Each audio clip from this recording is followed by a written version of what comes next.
Even you, Liam, don't have a crystal ball. Inflation's a real threat. Every weekday at 1, you're on the money.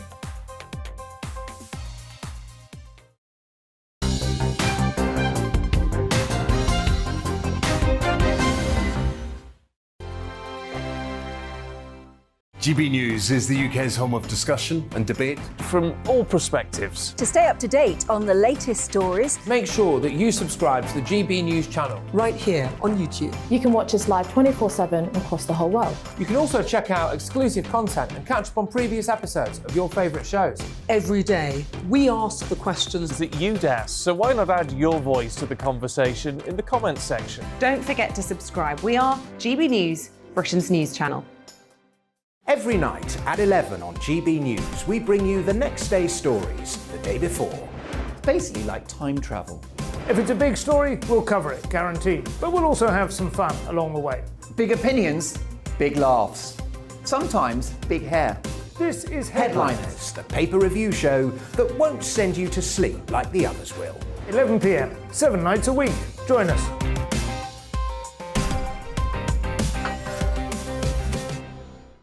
Hello there, I'm Eamon Holmes. And I'm Isabel Webster. And we hope you can join us for... Breakfast with Eamon. And Isabel. You make me laugh out loud, belly laugh. Is that important first thing in the morning? Yeah, absolutely. And there's me trying to be deadly serious. News is a serious business. Yeah, I have to rein you in sometimes. Well, it doesn't stop us laughing at it. It doesn't stop us having an opinion on what's going on. Yeah. And it certainly will not stop us reflecting what you think. Weekdays from 6 to 9:30 on GB News. I'm Dan Wootton. Join me Monday to Thursday from 9 to 11 for the feistiest and most fun news debate on TV, where free speech reigns. I'll bring you a sharp take on the day's biggest stories, bombshell newsmaker interviews, and A-list guests. And I guarantee you, no spin, no bias, no censorship, and no reason to go to bed. That's Dan Wootton Tonight, Monday to Thursdays from 9 on GB News.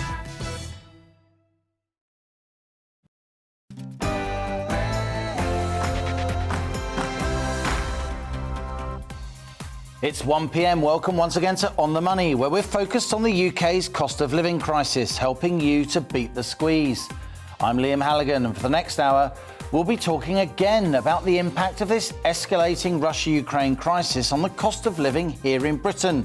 The RAC's warning that petrol and diesel prices will rise again, and wholesale gas prices are also sharply up. We've got our regular in-depth Money Talks interview with an innovative sportswear manufacturer. And we're also looking at the shortage of homes to rent in many parts of Britain. All that and more on The Money after the GB News headlines with Rosie Wright.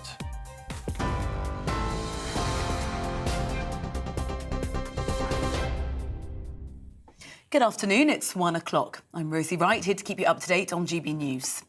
Now, the Prime Minister has announced further military support for Ukraine.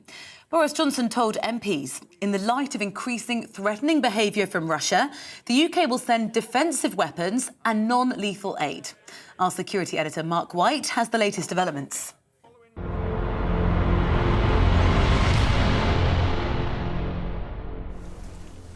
In the trenches overlooking Ukraine's rebel-held areas, soldiers say they've been coming under increased mortar fire.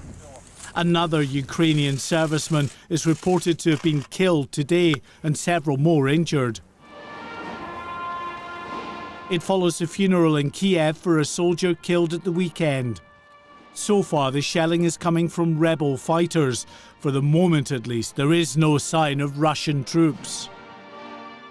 In the comments, the Prime Minister said it wasn't too late for Russia to pull back from the brink. What we want to see, Mr. Speaker, is de-escalation by Vladimir Putin. There's still hope that he will see sense, but we are ready very rapidly to escalate our sanctions as I have set out. In Moscow, even as his troops wait to cross into Ukraine, Vladimir Putin said he was still open to negotiation. Our country stays open for direct and honest dialogue, for the search of diplomatic solutions for the most complex issues.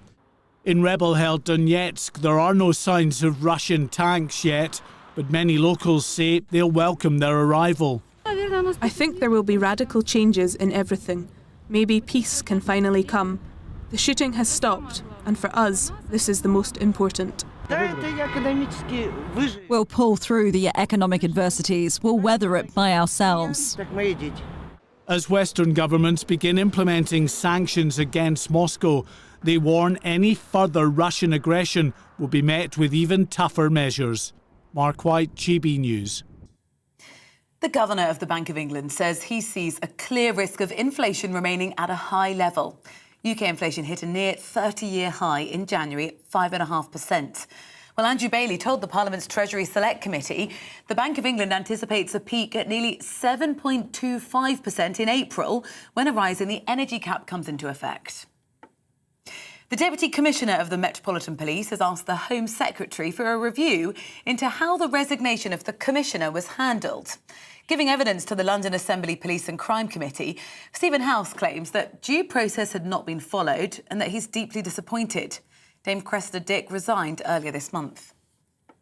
Mistakes, waste and fraud that led to billions of pounds of COVID loan support being lost has been described as unacceptable. That's the analysis of the chair of the Public Accounts Committee, Meg Hillier. Previous official figures estimate up to £21 billion worth of COVID loans to business is unlikely to be recouped. The Treasury rejects the claims made by the committee. Staffordshire Police have released CCTV footage of a woman who's been missing since Saturday. 19-year-old Emmy Robson was last seen in Weston in Crewe at roughly 7 p.m, wearing a red hoodie, black jogging bottoms and black trainers. Students could be blocked from taking out student loans at university if they fail their maths and their English GCSEs. It's under new government proposals to tighten controls on higher education. The plans, which will be published later this week, introduce controls on student numbers and minimum entry requirements for some university applicants. Heathrow Airport has recorded its lowest annual passenger numbers for nearly 50 years. Britain's biggest airport says numbers fell to under 20 million last year. That's the lowest since 1972. They say that although numbers are behind forecast, they do expect a strong summer for tourism. Strong winds and heavy snow will hit the UK this week as the nation faces continued warnings about significant flooding. This comes after 3 named storms battered the UK within a week, causing the River Severn's water levels to rise and flooding parts of the Midlands. The Environment Agency has issued 2 severe flood warnings near the River Severn, where levels could overtop the defences. Wildfires are going to increase around the planet, even in areas previously not prone to fire, like the Amazon.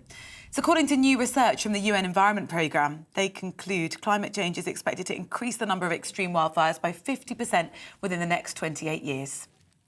You're now up to date here on GB News. I'll bring you more as it happens. Now let's head to Liam for On the Money.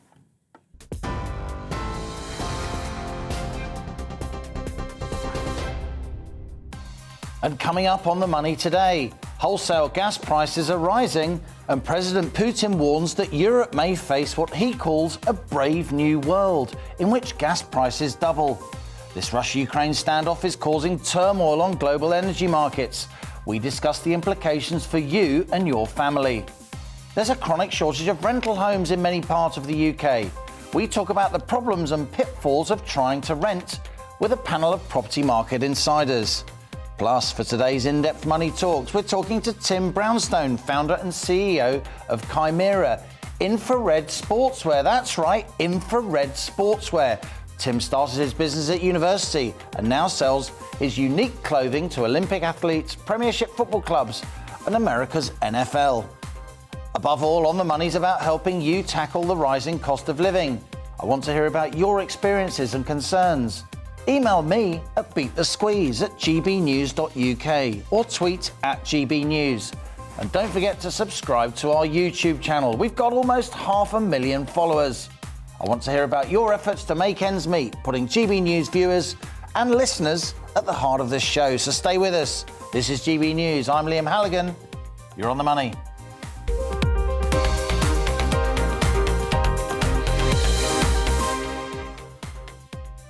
Now first, before we begin today's On the Money, let's reflect on Prime Minister's questions with my colleague, GB News political editor, Darren McCaffrey, who's at Westminster.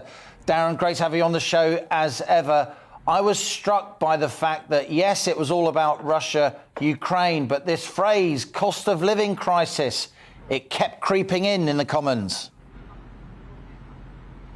Yeah, it really did, actually, from both Labour and Conservative backbenchers, it must be said, Liam, in essence touching upon, as you say, the concern about rising energy prices, that families, as one MP put it, were struggling to put food on the table and put coats on their children's backs. Now, the Prime Minister pretty insistent, wasn't he, that the government is doing things, that the living wage is increasing, he would say, at the largest level it ever has done, that the government is also providing extra money for free school meals, and of course that there is that package to try and mitigate the rising cost of energy prices, with households expecting to get hundreds of pounds back this year. But be in no doubt, domestically this is the biggest challenge for the government, and this all comes not just with rising inflation, but also, as we know, with rising taxes. In April, people's national insurance contributions are going to go up, and of course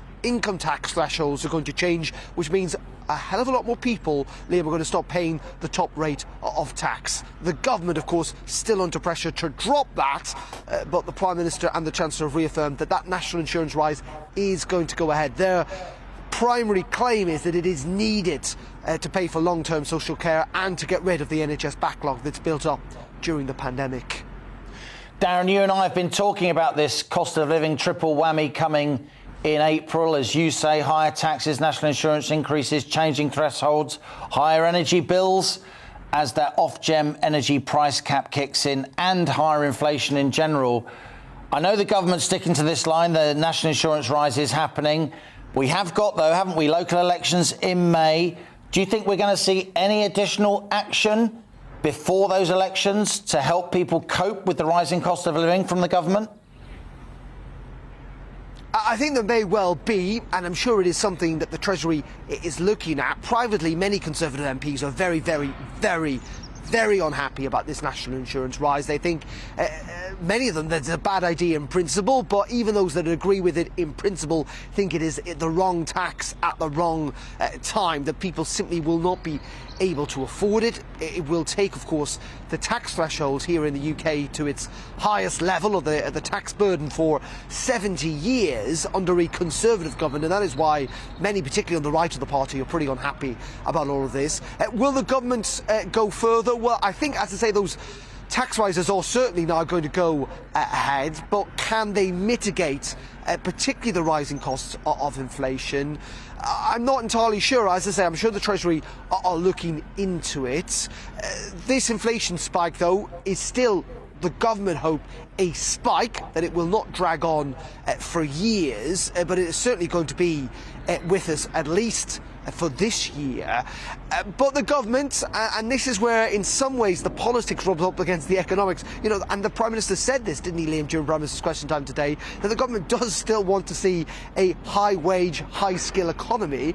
And at the same time, you've got the Bank of England calling on employers not to increase wages at this moment in time, because it may well add some fuel to that inflation fire. So it's all very tricky trying to get these things right, but politically, you're right, the government are under pressure from within their own ranks to try and do more, to try and get people through this year when that inflation is high and those tax rises are due.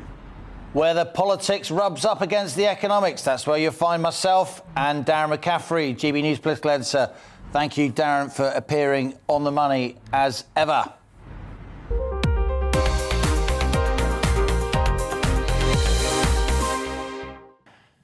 Now, energy bills and petrol prices could spike, says Prime Minister Boris Johnson, because of what he describes as Russia's irrational decision to invade Ukraine.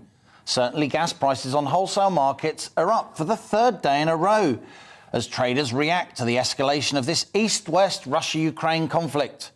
President Putin, meanwhile, warns Europe could face what he calls a brave new world, in which gas prices double. Russia, of course, supplies Western Europe with 40% of our gas, which is used to drive turbines creating electricity. The danger is Russia reacts to Western sanctions, including Germany's move to block approval of the Nord Stream 2 gas pipeline across the Baltic Sea between Russia and Germany. The Nord Stream 1 pipeline's been pumping gas for several years, and Nord Stream 2 is built and finished. But final approval for use has been delayed as a result of this conflict. European gas prices are up around 2% overnight as military tensions have escalated. But the UK has seen almost a 6% rise in wholesale gas prices, given this country's relative lack of domestic gas production these days and, crucially, a shortage of gas storage facilities. Yes, recent high winds during Dudley, Eunice and Storm Franklin have generated lots of electricity, at one point providing half the power used by the UK. But storing wind and other renewable energy is extremely difficult, and that's why lots of MPs now say Britain needs to carry on using gas despite the net zero agenda, which accounts for 40% of our electricity production for years to come. Britain isn't directly dependent on Russian oil or gas, but Russia's such a huge energy exporter, this conflict is causing energy prices everywhere to rise, and that will be felt here. In terms of electricity prices, petrol and diesel, a large chunk of the monthly budgets of millions of households. As inflation rises, On the Money's here to help you beat the squeeze, of course, giving tips and pushing for government action. So on today's show, ahead of the big spike in utility bills that's due in April, we're asking a question relevant to all of us. As fuel prices rise, how can you lower your bills?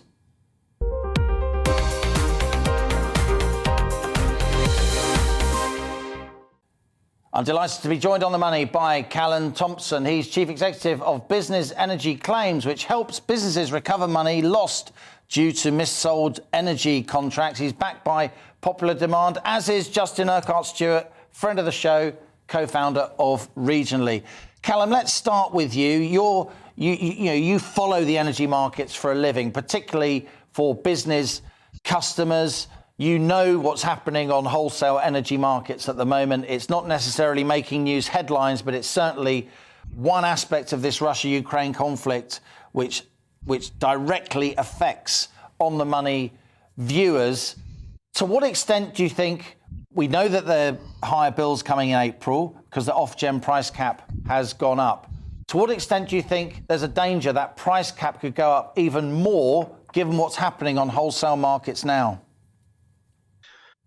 I think there's a very good chance of that. I mean, there's enormous pressure on the suppliers, of course, and they're trading at these astronomical prices. And we all saw what happened with the price increase in terms of the cap recently. And, the suppliers are reacting to that.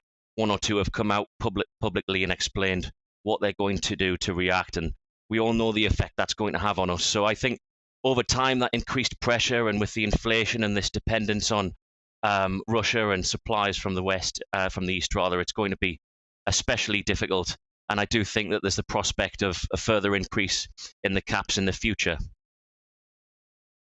At this point in GB News viewers and listeners talking to their suppliers in terms of trying to negotiate a better deal, or are all the deals gone, given that the price cap is obviously going up 54% on average, we're told, in April?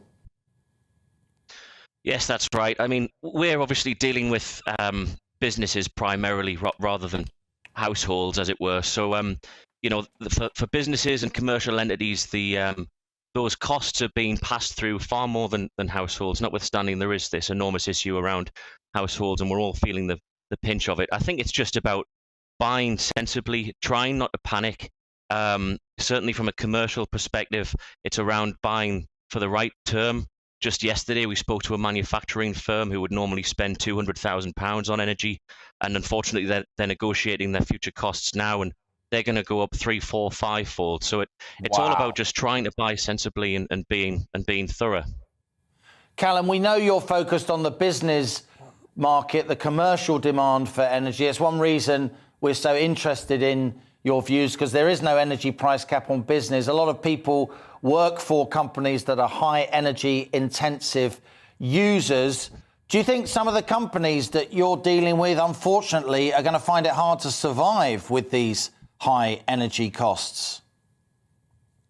Sadly, I think yes. I mean, in the example that I've just quoted around this manufacturing firm, their very comments were that they simply can't afford it. They've set budgets based on energy costs sort of pre this crisis, and that are far significantly lowballed as compared with what they're looking at. And their comments were that they can't afford it. Now, of course, we've talked about inflation, and effect that's going to have on us. But it's the aftermath of that and in the supply chain and what that's going to mean, because this increase in energy costs, it's already a significant overhead pre all of this crisis, and energy can account for 2 or 3, the second or third highest overhead in a business. That's only going to exacerbate, and as a result of that, I think that the impact it will have, it'll just feed through and have a huge effect on us from an inflation perspective.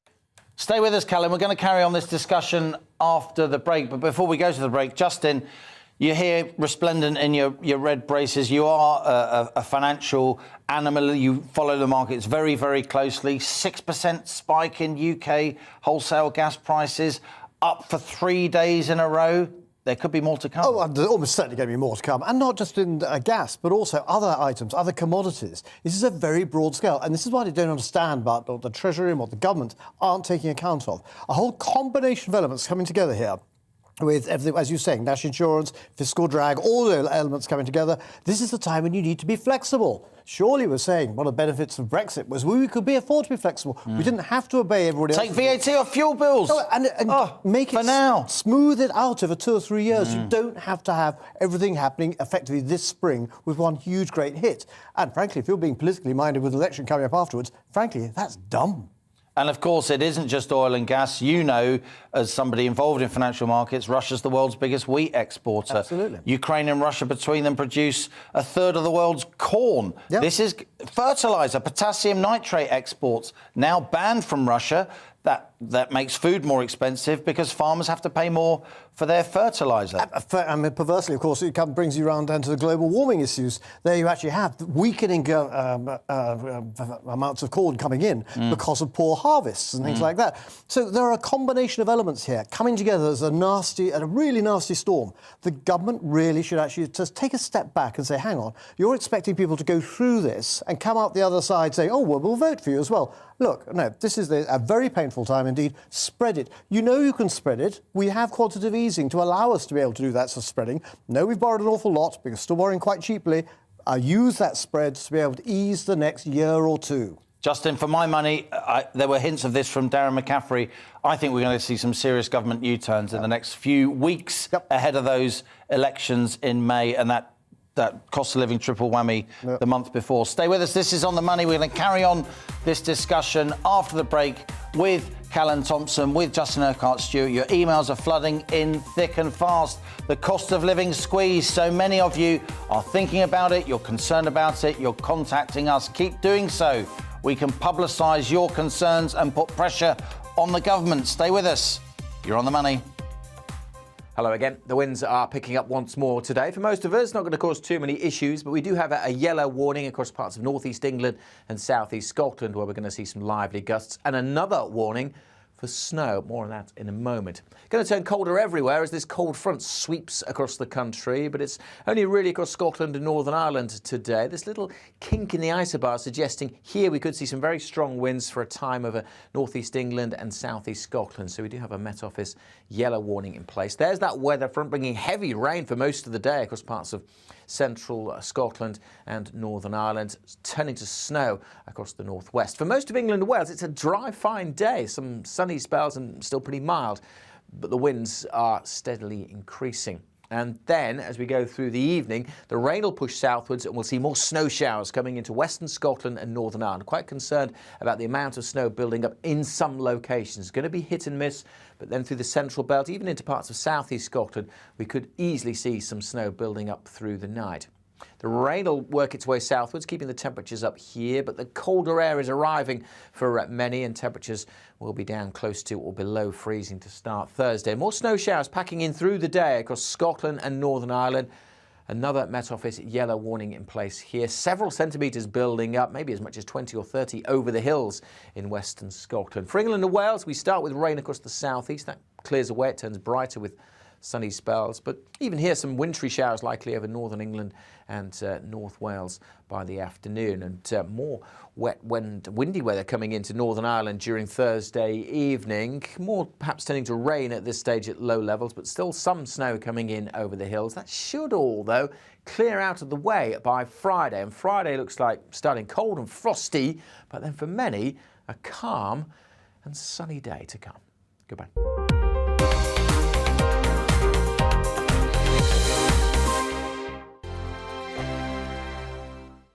GB News is the UK's home of discussion and debate from all perspectives. To stay up to date on the latest stories, make sure that you subscribe to the GB News channel right here on YouTube. You can watch us live 24/7 across the whole world. You can also check out exclusive content and catch up on previous episodes of your favourite shows. Every day, we ask the questions that you'd ask, so why not add your voice to the conversation in the comments section? Don't forget to subscribe. We are GB News, Britain's news channel. Every night at 11 on GB News, we bring you the next day's stories the day before. Basically like time travel. If it's a big story, we'll cover it, guaranteed. But we'll also have some fun along the way. Big opinions, big laughs. Sometimes big hair. This is Headliners, the paper review show that won't send you to sleep like the others will. 11 p.m, 7 nights a week. Join us.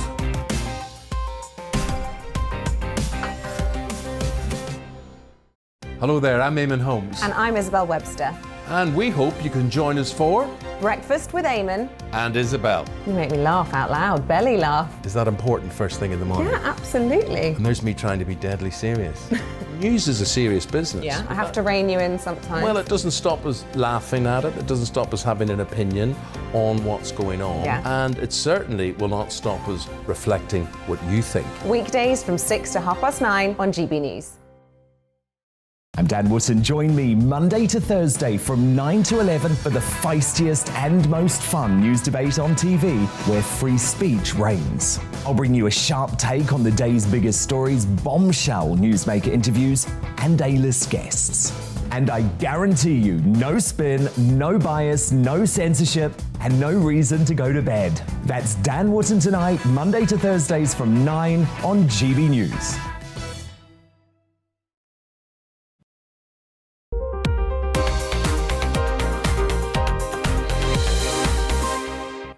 And welcome back. It's 1:24. You're on the money with me, Liam Halligan, on GB News TV and DAB Plus digital radio. We're talking energy prices again on today's show because UK wholesale gas prices have risen for 3 days in a row on escalating tensions between Russia and Ukraine and are up around 6% overnight.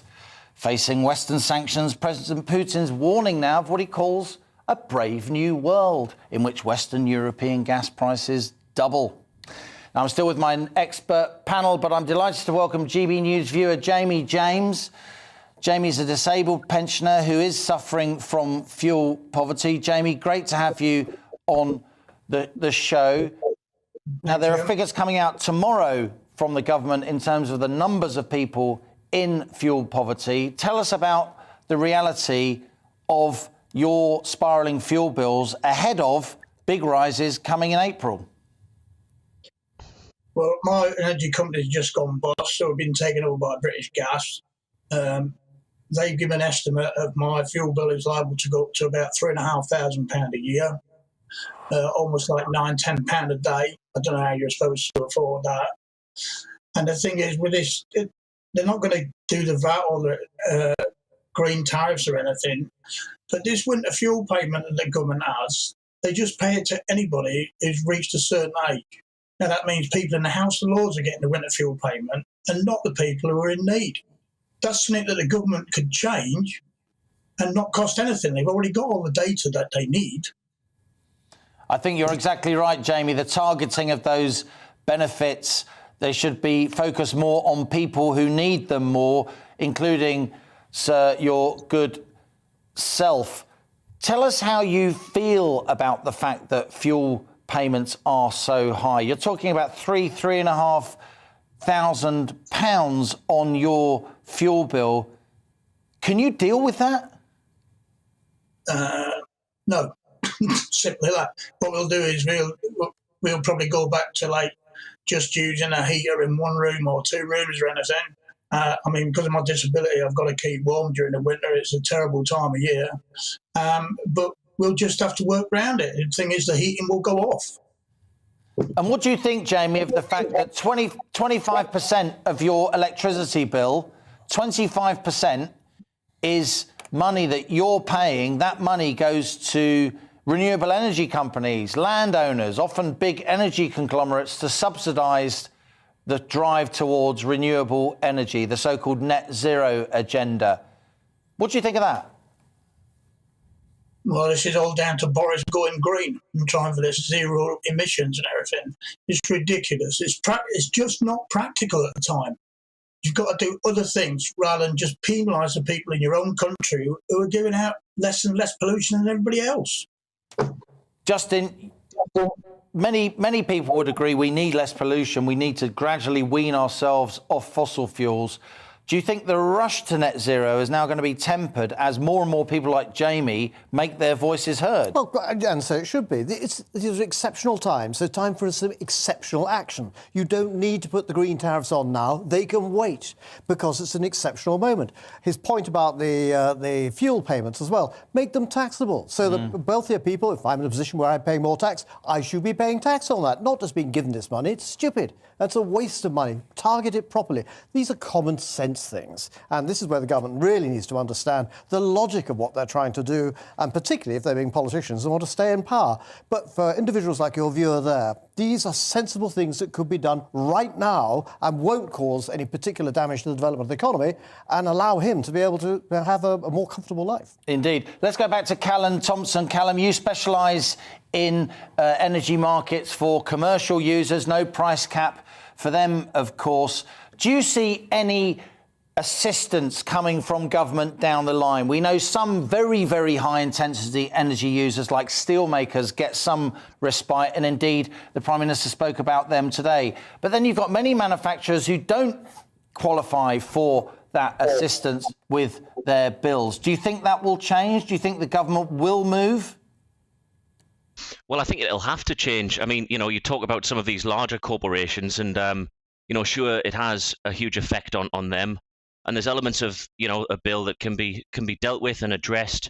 But, it also affects small businesses. And there's going to be many small businesses that are at real risk of going into administration, going bust as a result of this. So I really think, at the moment, it doesn't look like there's been much of a reaction from the government. But, they really do need to step up. And look at this and pay close attention to it, because rightly so, the households has a lot of attention, but from a business perspective, I think we have just as big of a problem. And indeed, that was one of the questions posed to the Prime Minister in the Commons this lunchtime about business energy use. Jamie, final word to you. In a nutshell, your message to Boris Johnson? Get rid of the green tariffs now. Get winter fuel payments to the people who need it. I've got a petition out there for the government to do the very same. If people are interested, they can go online and sign it and see if we can get some action that way. It's not going to cost the government any money. Jamie James from Calstock in Cornwall, great to have you on The Money. We want many more viewers to join us. Callum Thompson of Business Energy Claims, thank you for joining us as well. Justin Arcart-Stewart, you're going to stay with us. Let's bring in some of your views quickly. Henry says, I find it astonishing the government's willing to squeeze the welfare and standard of living of its people even further to score political points with Russia. Let's face it, sanctions won't register with Putin and would achieve nothing apart from the worsening of our cost of living crisis. Lee emailed us to say the UK has to reopen gas storage units and reopen our gas and oil fields. If the government want to avert ruin for their citizens, they can and must get on with it now. Strong views. Keep your emails coming. Email gbviews@gbnews.uk or tweet @gbnews. This is On the Money with me, Liam Halligan. After the break, we'll look at the increasing demand for rental property and today's Money Talks interview, where we'll be talking with the founder of tech business sports clothing manufacturers, Chimera. He'll be telling us how he managed to sell his sportswear to Olympic athletes and the very personal reason he started his company. But first, the GB News headlines with Rosie Wright.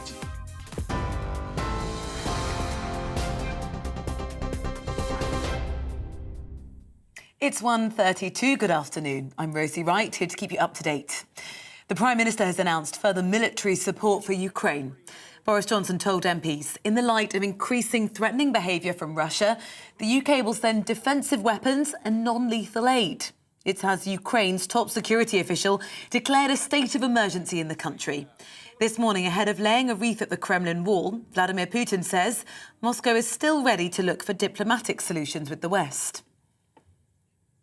Mistakes, waste and fraud that led to billions of pounds of COVID loan support being lost has been described as unacceptable. That's the analysis of the chair of the Public Accounts Committee, Meg Hillier. Previous official figures estimate that up to £21 billion worth of COVID loans to business is unlikely to be recouped. The Treasury rejects the claims made by the committee.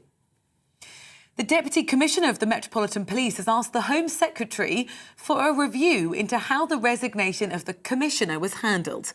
Giving evidence to the London Assembly Police and Crime Committee, Stephen House claims that due process had not been followed and that he's deeply disappointed. Dame Cressida Dick resigned earlier this month.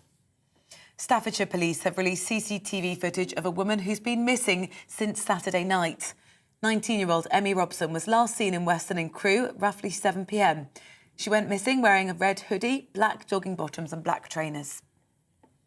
Wildfires will increase around the planet, even in areas previously not prone to fire, like the Amazon. That's according to new research from the UN Environment Programme. They conclude that climate change is expected to increase the number of extreme wildfires by 50% within the next 28 years. You're now up to date here on GB News. We're on your TV, online and DAB+ radio. Shortly, we'll be back to Liam for On the Money.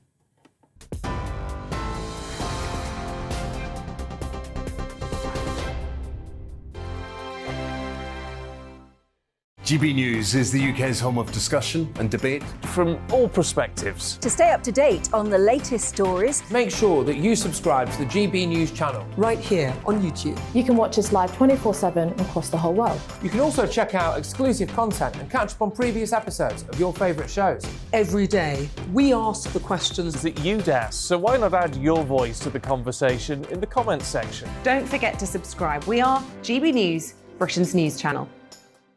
Every night at 11 on GB News, we bring you the next day's stories the day before. It's basically like time travel. If it's a big story, we'll cover it, guaranteed. But we'll also have some fun along the way. Big opinions, big laughs. Sometimes big hair. This is Headliners, the paper review show that won't send you to sleep like the others will. 11 p.m, 7 nights a week. Join us.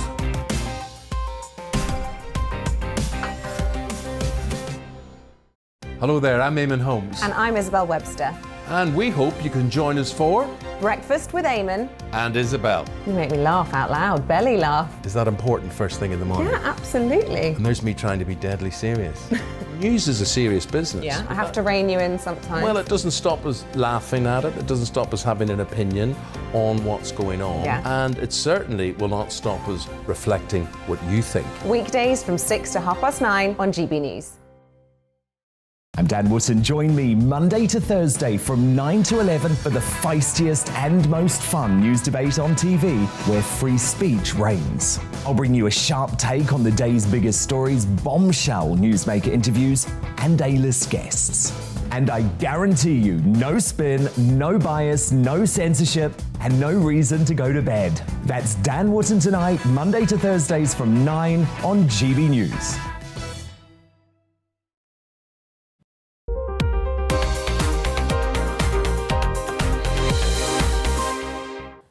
And welcome back. You're on the money with me, Liam Halligan. It's 1:36.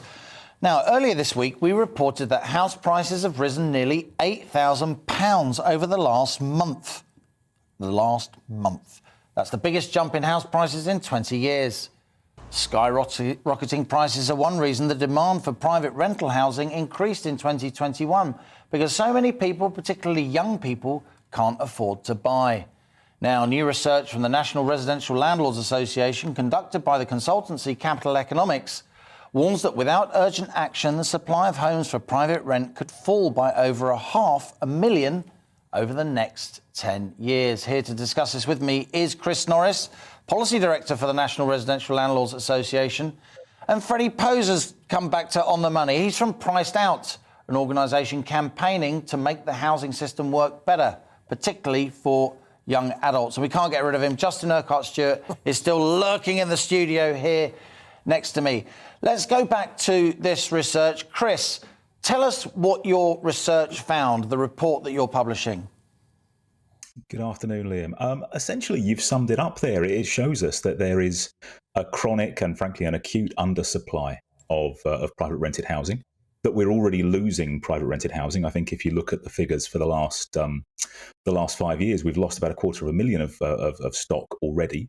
And if something isn't done to facilitate more investment, to make it more attractive, actually we're likely to lose that 500,000 that you've mentioned over the next 10 years. So what we're really seeing is a mismatch between demand, which is very high and growing, and landlords' ability to meet that demand. Now, we know since the early 90s, the share of UK households in rental accommodation, not social housing, but private rental accommodation, it's gone up from about 10% to about 20%. There's clearly a demand for rentals.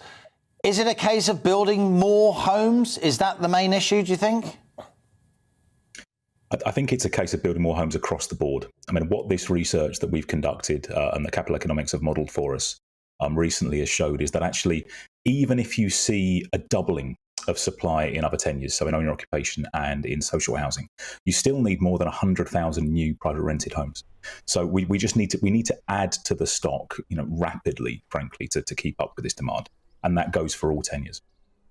Now, Freddie Poser from Priced Out, we know there are some empty homes across the UK, but there are far, far fewer empty homes than there were, and the empty homes tend to be concentrated in particular localities and neighbourhoods, not where people want and need to live for work. What do you want to see happen, and what is your campaign group's experience of the difficulties that particularly young people have in terms of getting hold of decent, clean, affordable rental accommodation? Well, this is a weird case of a political problem where we know the solution. We need to build more houses, and we need to build more houses across the country, especially in the areas where, as Chris's research points out, demand is highest, like the southwest and southeast. So we need to see more homes in the right places, and that means in cities and near cities. And you're right, this disproportionately affects younger people trying to either get on the property ladder or even find a place to rent. People are forced to live with their parents or share properties well into their 30s, with 5, 6, 7 other housemates in properties that were designed for one family. So what we need to do is get more houses of all tenures so that everyone can find the right property for them and hopefully finally bring house prices down. Chris, let's go back to you. Just tell us a bit more about the research. Freddie mentioned there that the highest mismatch of demand and supply is in the southeast and the southwest, but the shortage of rental properties is elsewhere in the UK as well, isn't it? It is. I think we've seen that this has become really a national problem. I mean, we've been monitoring over the last, we've been monitoring for years, but particularly this crisis we've been monitoring over the last 12, 18 months. And actually it has been, it's been consistently worse in the southwest. That's an area we've really seen a lot of issues. But over the last 2 quarters, actually, central London has caught back up. It's an area where there hasn't been this extreme demand over the last 2 years. So we are seeing it across the board. And as has just been said, we need to see stock added to in all of these areas to make sure that people can find the right property, the right home for them. And actually, we need to do a little bit more to make sure that the people that are able to invest actually find it viable to do so, because the other part of the research that we haven't touched on that we have seen is that actually more of our members, more NRLA members who are established landlords, tell us they're selling property than are buying. So you've got this cohort of people out there that aren't able to buy at the moment, or actually increasingly aren't ready to buy because of uncertainty in the economy, but they can't find the properties to rent because landlords aren't investing, they aren't growing the stock, and they're actually selling off some of the stock that did provide viable homes previously. Justin, it all comes down to a shortage of homes. Freddie Poser there of Priced Out speaks for a generation and more, particularly of young people, young voters. Yep. It used to be thought we need to not build houses to keep prices high, to keep homeowners happy. The political geometry is shifting now, isn't it? Dramatically so. But he's absolutely right in terms of actually making sure you've got variable tenures, not just stuck with a short-term one or you buy. There should be other variations on it. We had that before that gave you flexibility. But also, as we were just hearing there, actually, is it actually viable now? Really viable being a landlord, considering all the extra costs you've got to go through, or more about the tax benefits you had before that made it worthwhile, which now makes it pretty marginal overall compared to, say, investing elsewhere and getting more probably reliable returns. Interesting. Freddie, last word to you. What is your message to the Prime Minister? We had a message there from Jamie James earlier, a pensioner in fuel poverty. Now we're giving the floor to the younger generation. the priced out generation, Generation Rent, young people who work hard even when they team up with partners and spouses. They can't buy anything, and when they try and rent, rents are very, very high. What's your message to Boris Johnson? The message is really simple. Make it easier for the market to provide more homes. The price signal tells us where we need to put those homes, and the planning system stops us doing that. There are some great proposals that his own government is putting forward, including the potential for street votes, that it's in the Levelling Up bill. And I'd really like to see that and other ways of loosening planning, getting the homes we need to the people who need them across the country. It strikes me, Freddie, a lot of your generation, you're not ideological, you're swing voters, you'll vote for whichever party gives you the prospect of home ownership. Is that right? I think that's absolutely right. I would like to see every single party realise that they need... It's not even young people anymore. You know, these are people in their 30s or early 40s who are also still completely priced out of the property market, despite earning potentially very good salaries. Well said, young man. Come back anytime. You're always welcome on The Money, as are all my guests. Freddie Poser of Priced Out, Chris Norris of the National Residential Landlords Association, and you're kind of welcome, Justin Urquhart Stewart. Thank you. Thank you very much indeed for being with me here on The Money today. Now, as well as affordability problems in the housing market, Britain has a growing problem with dilapidated housing conditions too, both in the private rental market and across the subsidised social housing sector. Only last month, I conducted an extended interview with the chief executive of the highly influential housing charity Shelter. That was Polly Neate. She told me these unlivable conditions, her words, are ruining thousands of lives of families each year in the UK. You can catch up with that interview on my Money Talks podcast on the GB News YouTube channel. Remember to subscribe, and other podcast apps. Now, Baldev Mahi is a disabled man from West London. He says he's been forced to sleep on his bathroom floor for the past 7 years because his local housing authority has failed to fix mould and damp problems in his bedroom, and his complaints have been ignored, he says, for more than 2 decades. Our reporter, Alice Porter, went to visit Baldev in his home. Imagine sleeping on this floor every night.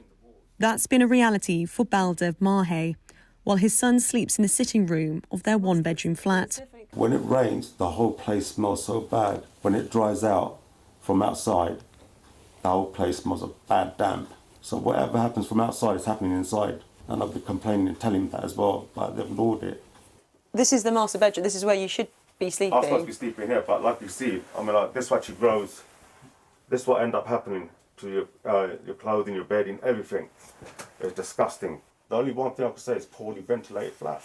It is. I have to say, it is. Being in here, it feels incredibly cold. Yes, it's February, but it is the difference of when you walk in here. It is an incredibly chilly flat, but it's also, there's just this musty smell throughout all of it, which just, you just know it's damp. Yeah. The window's broken. It's been like that for a long time, and it does not close at all. Baldev has developed skin problems and chronic obstructive pulmonary disease. His doctors say the damp in the flat affects his breathing. This is one of the many doctors' letters that your GPs have written to the housing company. So this one, and this is back in August of 2019. He is in desperate need of a change of accommodation. His accommodation is inadequate, which is too hot in summer and too cold in winter. He just not has heating or cooling, and the ventilation is very poor. He has mould and damp, which is affecting his breathing. I mean, to have repeated doctors writing on your behalf and that not making any difference, what kind of impact has that had on your mental health? They took my life because I had enough. They don't care. Problems with London's social housing has been highlighted over the last few months by Kwejo Tweneboa, who uses social media to name and shame housing companies. People fail to forget we were in a lockdown not long ago, and these people were forced to stay in there and in their homes day in, day out. So even for some of the cases I've been in and I've suffered with disrepair, I can only imagine what that would have been like for some of the people that I've come across, being in this case, being in that environment where it's absolutely stuffy, you can barely breathe in the house because of such poor ventilation. It's a living nightmare for loads and loads of people. Catalyst Housing say they agree that the conditions in Mr. Mahi's flat are unacceptable. They've temporarily moved him into a hotel and have offered him an alternative one-bedroom home. But he says it's not suitable. I've got a son at the day, I'm entitled to 2-bedroom. Having a 1-bedroom, it'd be no good. It makes you upset. Basically, powerless. Powerless, you can't do nothing. Alice Porter, GB News. Powerful report there from my colleague Alice Porter. It's time now for my daily interview series, Money Talks. And there's no doubt the sportswear industry is huge. In the UK alone, sportswear sales are estimated to grow to almost £7 billion, 7,000 million by 2023. Now, Tim Brownstone wanted to grab a share of this market, and he started his sportswear business in 2013 while he was a student and as he was recovering from an injury. As a result of this experience, Tim's sportswear focuses on healing injuries using infrared technology. It's now become an international business, selling to Olympic gymnasts and Premier League football clubs. And here to tell us more, it's Tim Brownstone, my latest interview on Money Talks.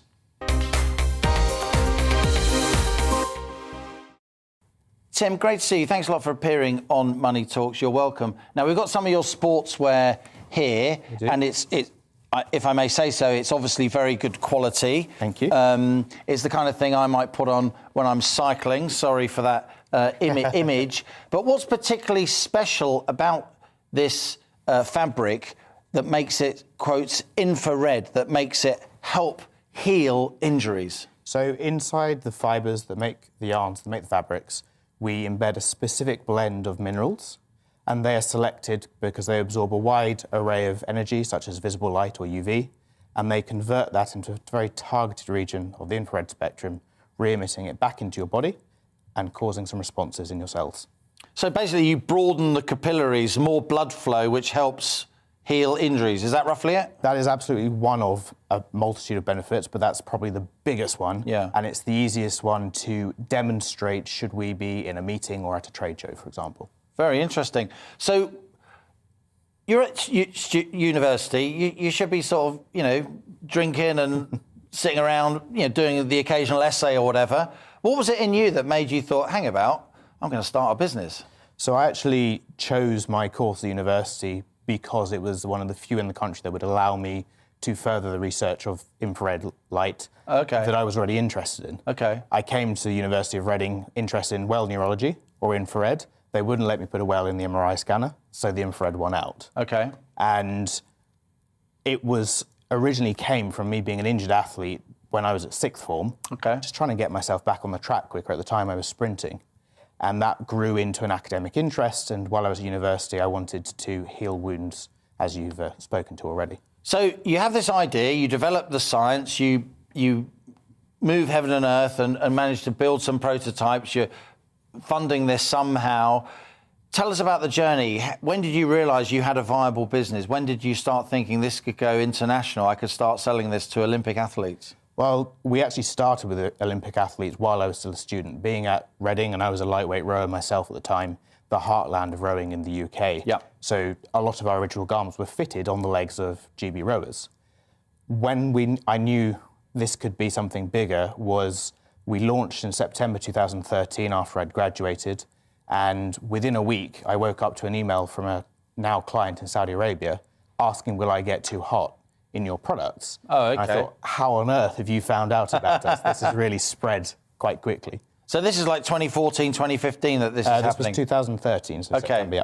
So it happened, because you'd only just started your business. This happened really soon. It did, and we grew quite rapidly, so covering all 6 continents. Now, I'm including Antarctica, as we sold someone in Cambridge who took it to Antarctica. Wow. Within the first 6 months of the business, and that was from word of mouth. There wasn't advertising spend forcing that through. That was from our clients saying, wow, this actually really works, and telling loved ones, friends, family about it. It's not just sportswear, is it? I know you've got a range of garments that help in a medical environment specifically. Tell us about those. We do. So actually everything you see here on the table is a certified medical device here in the UK, Europe, and across in the US, for example. And Chimera was founded to provide the technology into the medical markets and really help people not just enhance an athletic career, but truly change their life. And what happened during lockdown, I guess you're selling a lot of your stuff online. Lots of people were exercising during lockdown or trying to. What happened to your sales? So sales online grew about 155%. Wow. Which was fantastic. Big increase. On the flip side of that, our bread and butter for years has been selling into the elite teams like the Premier League clubs you mentioned earlier. And overnight, that market went very much to sleep. There were some teams proactively that used us to reduce injury burden while they had athletes that were away from their training centres. But the core thing for us was we said the warehouse will stay open because we have people reliant on our products for medical reasons, and being stuck at home during lockdown was only going to exacerbate their conditions. Do you use conventional bricks and mortar retailers? Can you buy this Chimera stuff in the shops? We have some brick and mortar retailers. Most of them are actually healthcare clinics. So a physiotherapist, a chiropractor, for example. And then the majority of our business is online. Tim, what is it about you that makes you an entrepreneur? There must have been real bumps in the road. Indeed, your initial injury. There must have been times when you thought, I can't do this. There must have been times when you thought, it's all mad. Why don't I just get a normal job like all my friends? What is it in your makeup that made this work? I think everything you've said there absolutely is very true. For me, it's some sense of purpose, wanting to have done more without sounding too wishy-washy about it. And then just the drive to get up and up, when we have days like that head is down, why don't I have a normal 9 to 5? Well, actually, I've committed to this. And that's that sense of commitment to me now, to our clients, to our team. We have almost 40 people now in the business, and they are reliant on the business for their salaries. Have you got international rivals or rivals here in the UK? Is it only you that's doing this? Only Chimera that provides this sort of capillary expanding technology within a garment? So there are some competing infrared technologies on the market. The only sort of large named brand that has an infrared range would be Under Armour, and of course they are a big competitor to have. But at the same time, a big brand like that putting their stamp of approval behind their technology helps us no end with just popularising the fact that it's possible what we're doing with our products. Well, I must say, it's a very, very interesting company. Hats off to you for turning a dorm room dream into a business reality, employing dozens of people. We wish you all the best. Thanks a lot for appearing, Tim, on The Money, and stay in touch. We want to know what's going to happen to you and to Chimera. There we go. Tim Brownstone, the CEO, founder of Chimera, my latest Money Talks guest. That's all we've got time for today. Thanks for joining me here on The Money. We'll be back tomorrow, same time, same place, 1 p.m. We'll be talking, no doubt, more about the cost of living crisis. So this is GB News. I'm Liam Halligan. And on GB News Television and DAB Plus Digital Radio, that was On The Money. Hello again. The winds are picking up once more today. For most of us, not going to cause too many issues, but we do have a yellow warning across parts of northeast England and southeast Scotland, where we're going to see some lively gusts, and another warning for snow. More on that in a moment. Going to turn colder everywhere as this cold front sweeps across the country, but it's only really across Scotland and Northern Ireland today. This little kink in the isobar suggesting here we could see some very strong winds for a time over northeast England and southeast Scotland. So we do have a Met Office yellow warning in place. There's that weather front bringing heavy rain for most of the day across parts of central Scotland and Northern Ireland, turning to snow across the northwest. For most of England and Wales, it's a dry, fine day. Some sunny spells and still pretty mild, but the winds are steadily increasing.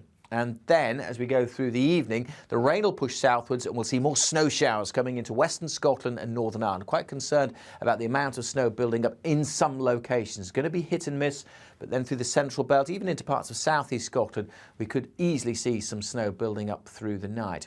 The rain will work its way southwards, keeping the temperatures up here, but the colder air is arriving for many, and temperatures will be down close to or below freezing to start Thursday. More snow showers packing in through the day across Scotland and Northern Ireland.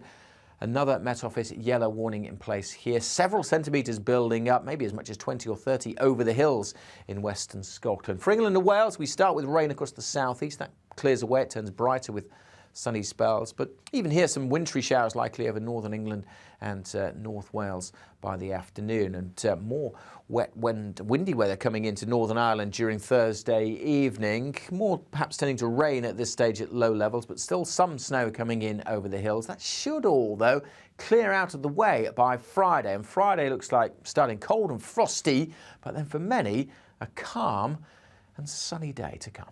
Goodbye.